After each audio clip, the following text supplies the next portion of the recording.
You're listening to Heritage Radio Network. HRN is food radio supported by you. Learn more at heritageradionetwork.org. This episode is brought to you by Roberta's, home of Heritage Radio Network for 10 years.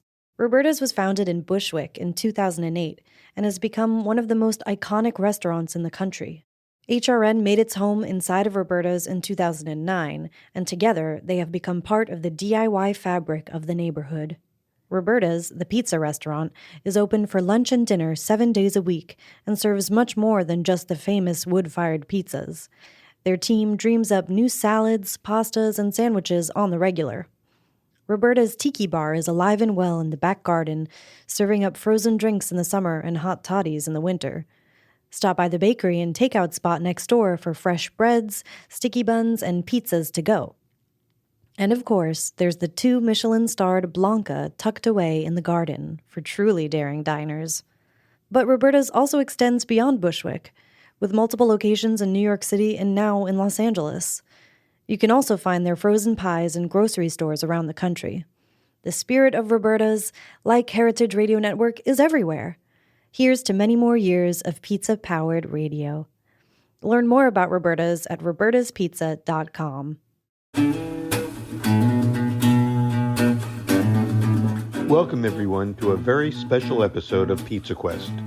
This episode was recorded on location in Atlantic City during this year's Northeast Pizza and Pasta and Bakery Expo.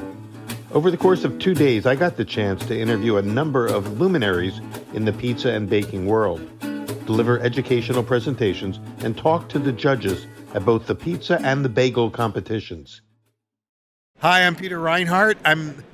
And you're on Pizza Quest, but we're here in Atlantic City, New Jersey for, I think it's the 4th or 5th annual Northeast Pizza and Pasta and now Bakery Expo. There's all these 3 expos in one.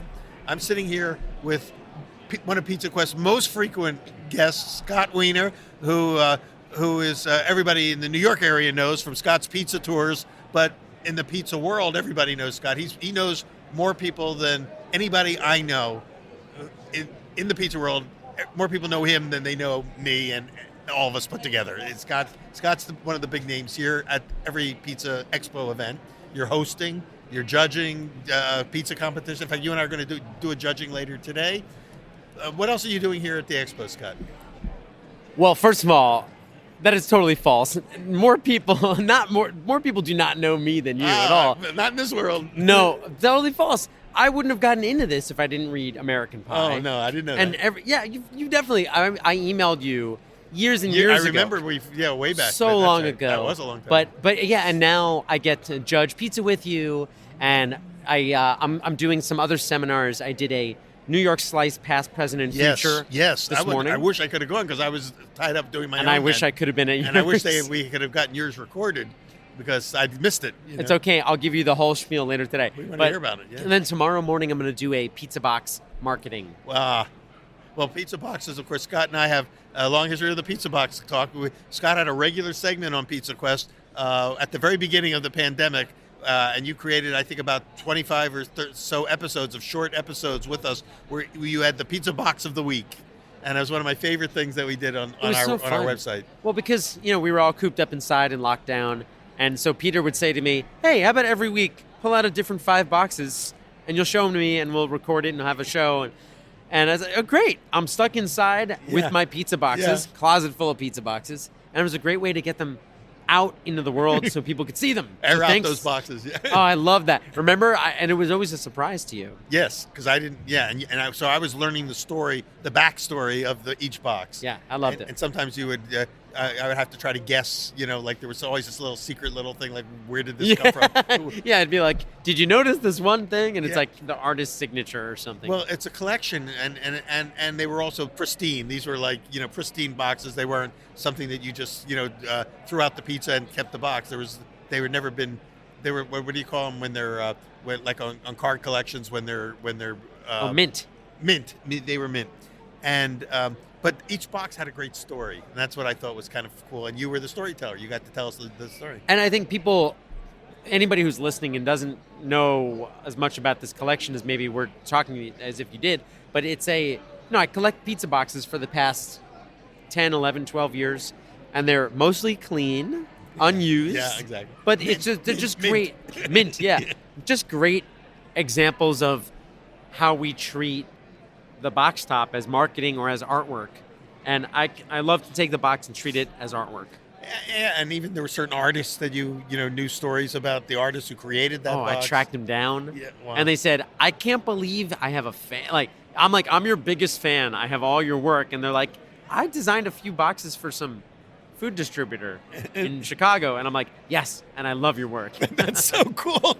And you made their day, I'm sure. I mean, I'm a fan. Yeah, that's awesome. Well, what are you going to talk about, since this won't air until after your presentation tomorrow, what are you going to tell people about pizza boxes as a marketing tool?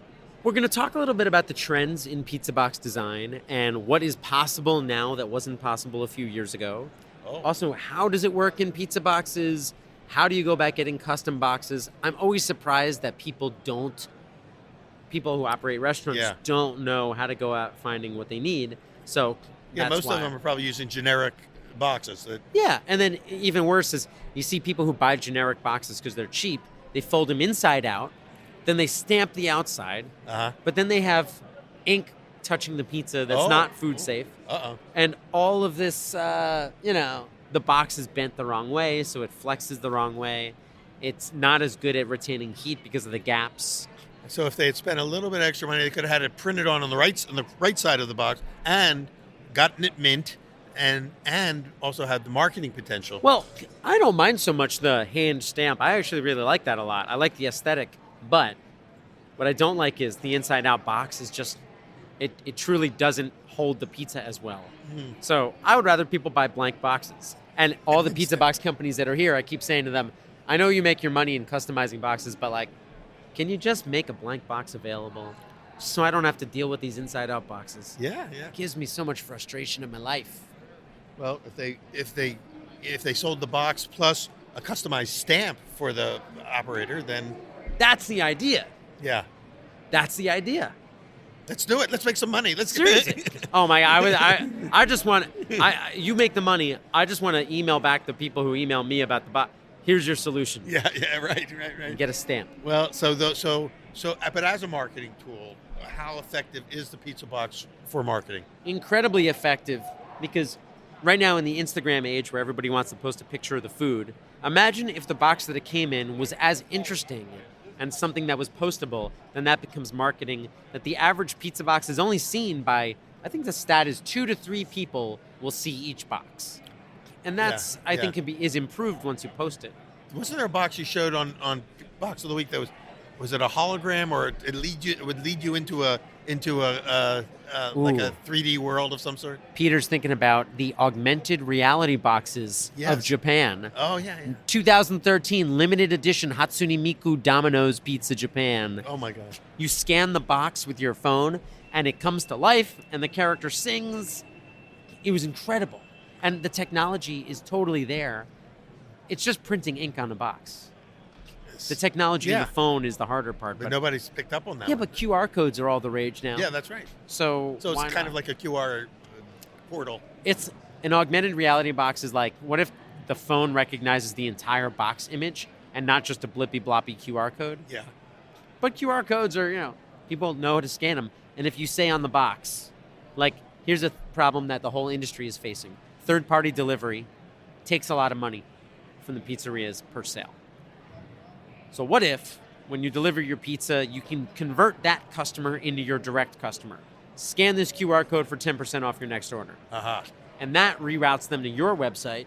You log in, create a thing on their website, and then boom, 10% next time. There you go. So it's a terrific marketing tool. It's like leaving money on the table if you don't do it. Yeah, it's leaving, 30%.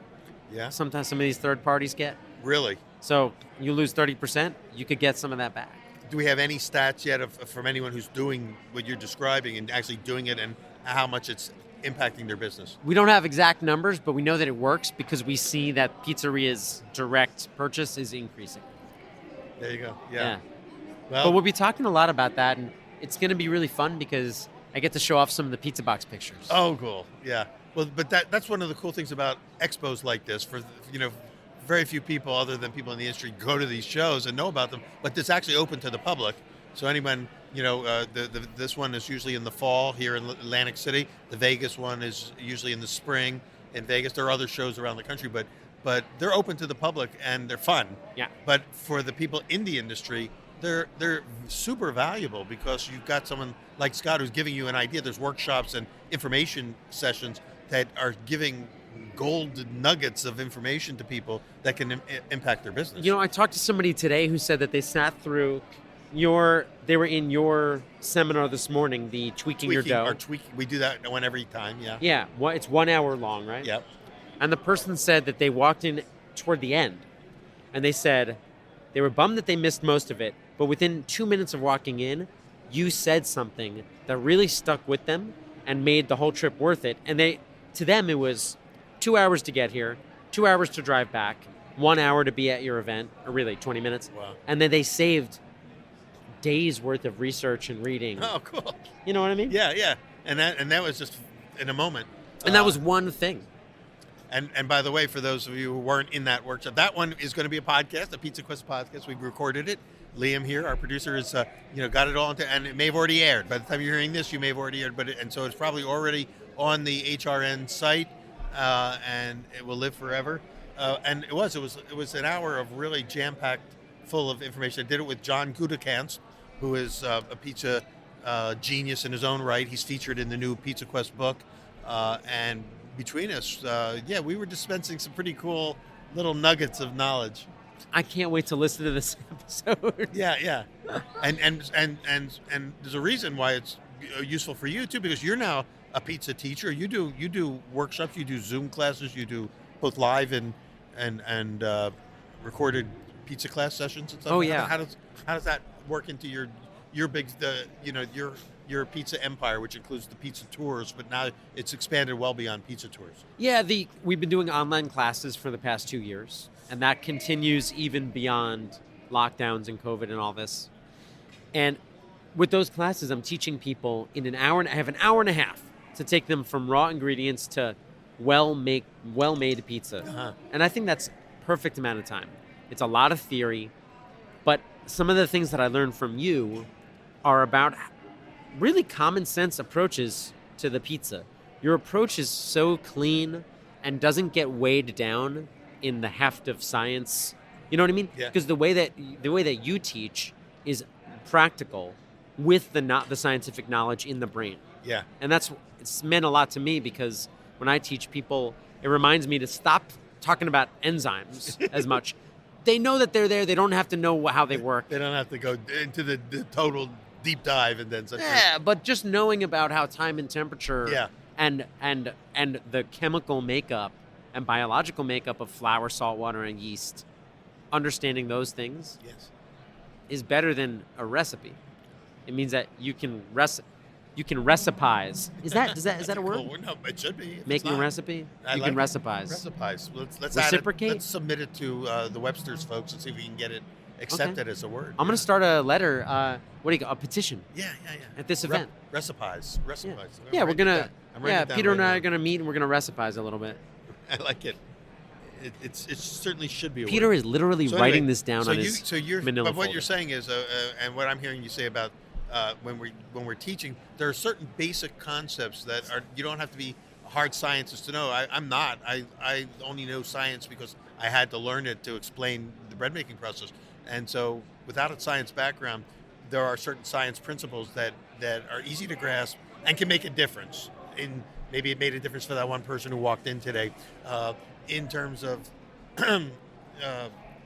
understanding functionality, the functionality of an ingredient, or why we make a particular choice when we make it and how it can affect the final outcome of the product. And you don't have to be a scientist. You don't have to fill your head up with a whole lot of unnecessary information but to get your head around it, you need to know some basic stuff. Look, everybody in the world knows that if you heat up a pan and then put a steak on it, then you're searing You're it. gonna get a sizzle, yeah. Yeah, and everybody knows that.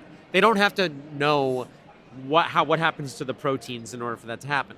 If they knew that, it might help. But Yeah. I wish everybody knew in the same way what happens when you combine flour and water and Yeah, mix. yeah. And people generally do, but at these events, you start to see even some professionals maybe don't know the full story. That's why I love hearing your explanations about those things. Oh, cool. Well, I'm glad that they've been helpful to you as well. So you get how many people typically will come and sign up for one of your online classes or your what would you call them? Yeah, they're online. Is that what it's? Yeah. Now when we do them, it's just we don't do public classes. We do private classes. So a company will say, Facebook or Google or somebody will say, we're gonna send 30 of our people are going to do this class as a team building event, and then they order the class from us. We send them their ingredients, and then the time and day they log on. There I am in my kitchen, or we have another instructor, Chef Ashley Mincy, and she's in Miami. She'll log on and do the instruction. So it's all a cluster of people, usually 20 to 30 people. That's great. And are you enjoying the whole process of doing the class and setting it up and doing the prep and executing the class? Is that something you enjoy doing? I love it. My only problem with it is I'm getting a lot of people.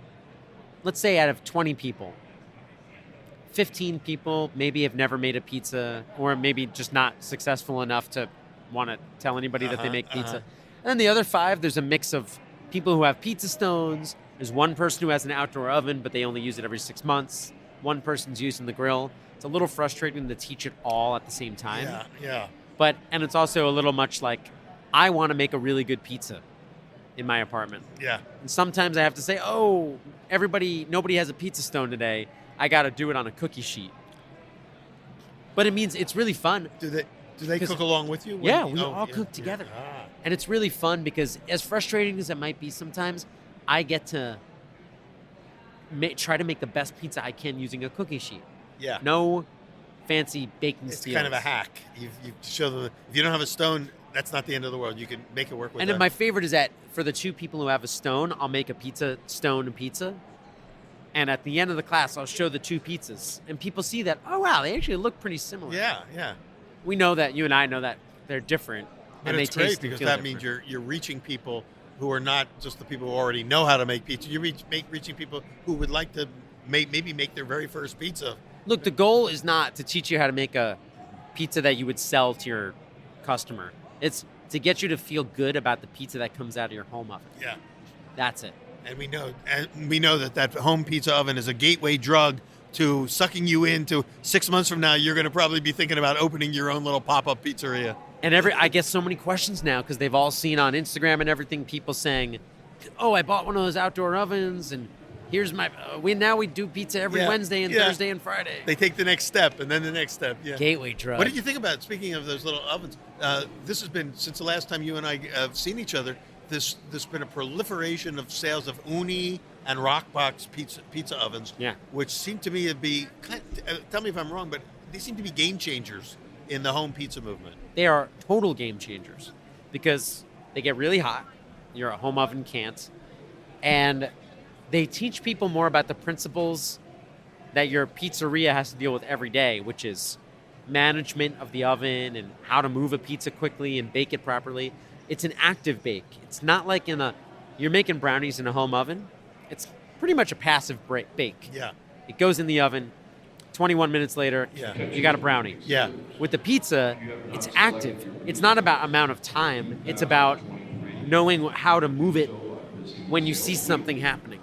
And I think that's why they're game changers, because they really, I think for every 1,000 people who buy one of those ovens, maybe you have maybe 100 people out of that 1,000 who don't use it after 6 months because they realize how tough it is.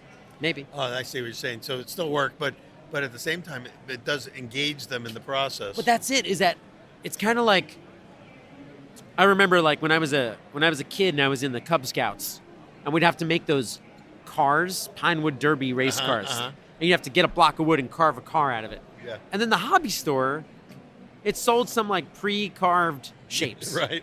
And it's like, well, if what you care about is racing, then maybe the pre-carved thing is good. If what you care about is the process of building, you want to start with a tree. And I think Uni, Rockbox, those type of ovens is like starting with a tree. Yeah. And there's some of these ovens that are coming out that are promising to be more automatic and hands-free. That's the pre-carved Pinewood Derby car. Yeah, yeah. And look, if it gets you there, great. But for some of us, I know for me, it's more about the action of the process. Yeah, the process. Life's a journey, not a destination. There you go. Aerosmith. Yeah. Aerosmith, is that it? Because, yeah, that was Louis L'Amour was an author of Western little dime store novels, you know. They're about 150 pages. You could read them in one sitting. And he sold millions and millions of copies. And one of the characters he created that a lot of people know is Hondo, who John Wayne, I think, played in one of the movies. And in the book Hondo, there was a line that I think I read it when I was, you know, maybe 50 years ago, but I still think of it all the time. And it was like Hondo was saying is some people ride the trail to get to the end of the trail, but I ride the trail because I like the trail. That's exactly it. Yeah, yeah. And isn't that what those ovens do? Like, they give you a challenge. Yeah. They don't just make you a good pizza. They give you a way to do it, but it's a challenge. And I like the fact that they're affordable. I mean, there's been a big boom in the last 20 years of people wanting to have a home wood-fired oven, but they're pricey and they're expensive and it's a big commitment. Whereas these allow you to have that same experience for a couple $100, and I mean it's even less than the Pizzaiolo oven that Breville makes, which I love, which is an electric version of that in which you can make a terrific Neapolitan or pan pizza in. But those are great, but even those cost it's a little bit of a financial investment. I think a rock box or a uni is maybe a half or 2/3 of that cost, and you can move it around. You can take it anywhere you want and set it up. Take it even camping. Well, except for inside, you can't use them inside. Well, and with the Pizzaiolo oven, you can, and I love that. In fact, when I do my video classes, I use my little portable Pizzaiolo oven. Well, and the Pizzaiolo did something similar, which is just give you high temperature, give you something that is user-friendly. Yeah. There's less interaction that you need to do with that oven, and no live flame. So with the uni and the rock box, live flame, and that's exciting. And that's exciting, and for many people, that's what it's all about. They love to cook. Yeah, unfortunately for me, I live on the 4th floor. You know what I mean? Yeah. I can't have a live fire. No. I'll get kicked out of the co-op. Well, that's a challenge. So, Yeah. But for people that have their own home or this, anyway, I know is that I get calls from people all the time going, I love my uni, I love my rock box, and I'm using it some say they use it all the time. Now I don't know if they'll keep using it all the time when the novelty wears off, but it's kind of cool that they know how. Now they feel that they know how to make a wood-fired pizza or a brick oven pizza, comparable to what they could get at a pizzeria. I think that the successful user of one of those ovens is the person who messes up the first pie and then starts to try to figure out, well, what was it that went wrong? And then they realize that the recipe that they made with a bunch of sugar in it might have been the reason that the pie burnt in half a second. Yes, and then they have to... And I think that's because then that, as you said, it's the gateway drug. That action might send the person down the rabbit hole of, reading up on... Yeah.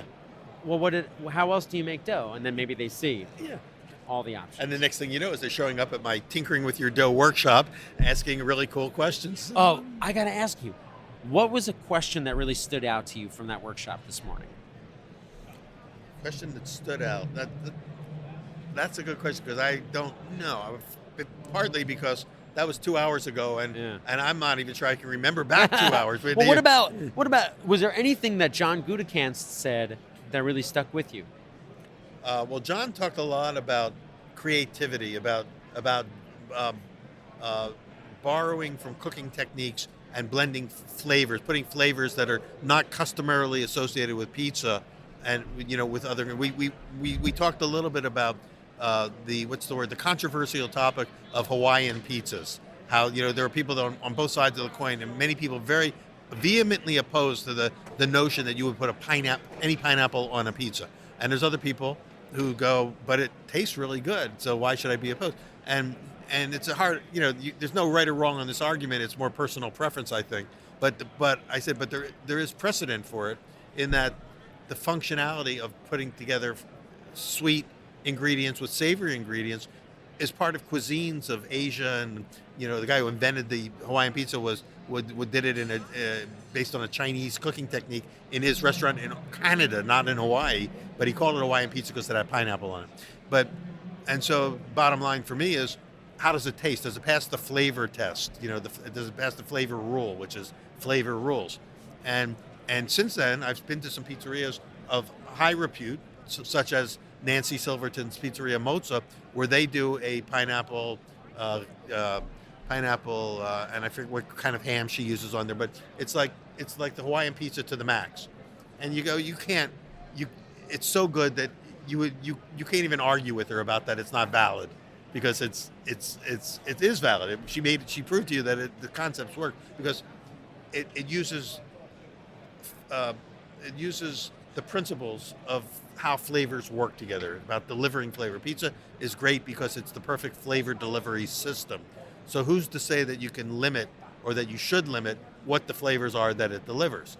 And Scott, you had a TV series called Really Dough, where you and who would you argue with? Oh, with Mark Iacono. With Mark Iacono, and argue about is it really in pizza, is what really the argument was. And Mark was very much a purist. The pizza has to be 4 ingredients, and it has to punch you in the nose, and it has to smell a certain way, and that may taste good when you're eating, but it's not pizza.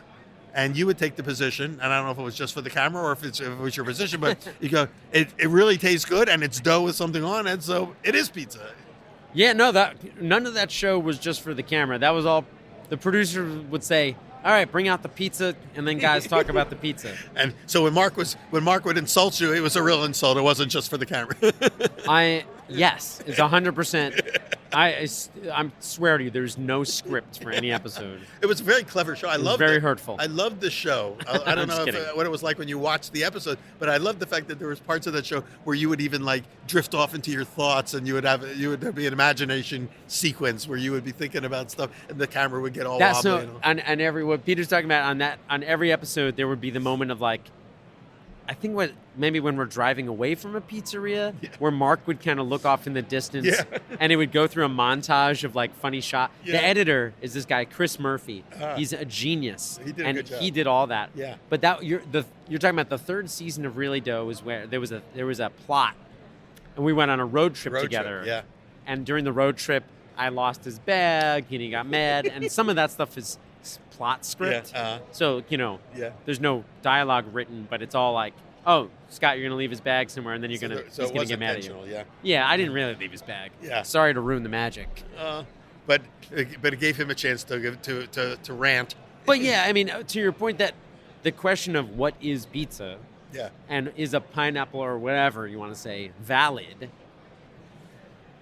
everything is valid. What matters is taste. And taste is like, I love what you said, the flavor rule, which is that flavor rules. Yes, exactly. And it's, well, if you don't like pineapple pizza, you don't have to eat it. It doesn't mean it can't exist. Yeah, and it doesn't mean you have to squash the joy for somebody else. But I also think that, and I know people talk a lot about pineapple on pizza. I get it on every tour, every day. And I always try to remind people that I think that the pineapple problem has more to do with the texture than the flavor. So I don't think pineapple is that offensive flavor-wise. Flavor-wise, yeah. Just because I think that the flavor of pineapple, as you said, it like fits. There's sweet, savory, salty, acid, all the stuff, spicy, like all those flavors make sense together. And pineapple has this sweetness and this acidity. What's wrong with that? And I think that what's wrong with that is the delivery vehicle. Pineapple's texture, chunky, sinuous. I could see that being tough. But that's because people forget that you don't have to just cut it up and put it on a pizza. Pepperoni does not exist in nature. Pepperoni was made. Yeah. Pineapple, you can chop it up and roast it. Yeah. You can grill it. Yeah. You can augment it. And it just aggravates me only because pineapple is not done. You know what I mean? When you treat it like it's a topping, like raw mushrooms, a handful of pineapple. Yeah. I could see that being offensive to people, but like, you don't have to do it that way. I feel like if your heart is closed off to pineapple, you can open your heart. If you want. Yes, if you want. And it doesn't matter to me if you like it or don't like it. We can still be friends, Peter. That's right. And but it is a great what would you call it? It's a good conversation starter, or it's a good icebreaker if you want to get something on with a stranger. Let me ask you something. I don't know you from Adam, but do you pineapple pizza, pineapple or Hawaiian pizza, yay or nay? I would love to be the person sitting next to you on the airplane. Yeah. How you say, "Oh, excuse me, how do you feel about pineapple on pizza?" Right. You feel like the early days of Saturday Night Live when Dan Aykroyd and Jane Curtin would argue over something, point counterpoint, and she would say something, and Dan Aykroyd would say, "You ignorant slut," you know? and you can insult somebody over this insignificant topic like pineapple on pizza, but I think that the bigger issue that it raises is what is pizza, and maybe with the little bit of time that we have left, we should talk a little bit about what. Okay, so what is your definition of pizza? I love how you just, I don't know, with a couple minutes left, let's talk about one of the world's biggest questions. Well, because you and I have to be in about 5 minutes. We have to be at the judging booth. We're going to head over to the judging booth for pizza, right? 3:00. Is that what you have on your calendar? Do we have to be there at 3:00? Yes. Okay. My definition of pizza. Yes. I'm going to try to distill it down. You had to define it for that TV series that you did with Mark. Essentially, my definition is that it's a yeast-leavened dough that gets stretched, topped, and baked. Full stop. So it has to be leavened. It has to be. It can't Yeast be. leavened. It can't be like a flaky puff pastry or something like that. So, in my mind, the definition of the word pizza, like any other food definition, is a sphere. And at the core of the sphere is that sentence that I just said, right? But then, over time, the definition changes. And there becomes a blurriness toward the edge of it. I don't believe that there's a fence between pizza and not pizza. I think that it gets thinner. The definition can waver a little bit. And I'll tell you why. I think at the dawn of pizza, in the mid-18th century in southern Italy, pizza was being made by stretching out dough and weighing it down with stuff, something edible, as a means of compressing the dough against the floor of the oven to essentially to cool down an overheated oven or to make use of the residual heat in the oven. So, in my mind, the weight of something on a dough during the cooking process is essential to the origin of the food, and therefore that's why a disc of dough, a tortilla, that you put some toppings on and then melt it, is not a pizza. Not a pizza to you. It's a tortilla with stuff on it. A bagel with stuff on it, sauce and cheese, is a bagel. It doesn't stop being a bagel because you put sauce and cheese on it. An English muffin, you get the idea. Yeah, I see. So you're the dough differentiating. cooks with the stuff on it. So it's not a pizza because it's dough with something on it. It's a pizza because of the intentionality of how. For me, it's not ingredients; it's process. There you go. The fact that something is cooked with weight on it. Now I know what you're thinking already. What about a par-baked Sicilian pizza, Scott? The par-baked Sicilian pizza, you par-bake the shell, and then you top the dough, and then bake it. To me, that's an example of being at the edge of the spherical definition. The blurry part. So that's it, and that's good to know that there can be a blurry part too. It doesn't have to be just black and white. Peter, you ever read that book by Bartolomeo Scappi, the cookbook that came out in 1570? No, I don't think I read that. Okay, I'm going to lend it to you. Or else I could say, no, I read it in the original Italian. Yeah. So this is a cookbook written by the private chef for Pope Pius V. And there's 7 pizza recipes in it. Really? In the late 16th century. Really? How cool. But let me tell you, none of those pizza recipes have cheese or sauce or tomato or anything.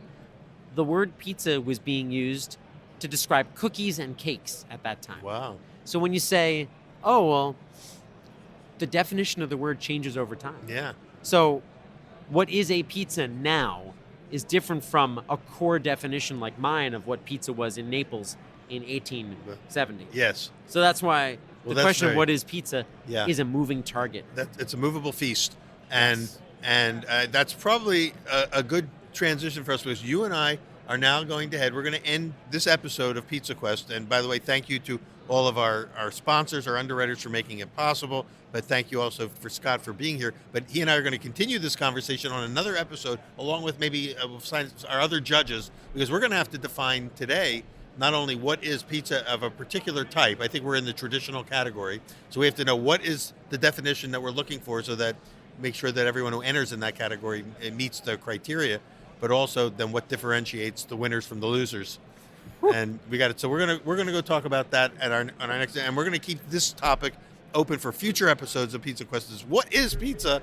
And I think, Scott, you gave us a great, well thought out, thoughtful answer about pizza. That's not just something off the top of your head, but something you've clearly thought about quite a bit. Every day of my life, Peter. You are a pizza obsessive. There's no question about that. and for those people who are not from New York but are going to New York, make sure that you look up Scott's Pizza Tours, because you're still doing tours. You've got your business is growing to the point where you have tour guides besides yourself that go out. I have a great crew of people, 8 different tour guides, and then me. We do them almost every day of the week. Unbelievable. And I love the fact that it was a business that grew out of a personal passion that goes all the way back to your college days, right? Totally. Yeah. Exactly right. All right. Well, we're going to continue this. We'll have Scott on in future episodes. I see that Paulie G just walked by. We're going to try to get him on another episode. We'll set up a time for him. But you and I are going to go over to the judging area so we don't get in trouble with the Pizza Expo folks. And we'll see all of you, or at least hopefully connect with all of you on the next episode of Pizza Quest here on HRN, Heritage Radio Network. Thank you. Thanks, Scott. Thanks so much. That's it for this episode. If you want to hear more of our coverage from the Northeast Pizza and Pasta and Baking Expo, don't forget to subscribe to the podcast. Pizza Quest is powered by Simplecast. Thanks for listening to Heritage Radio Network, food radio supported by you. Keep in touch at heritageradionetwork.org/subscribe.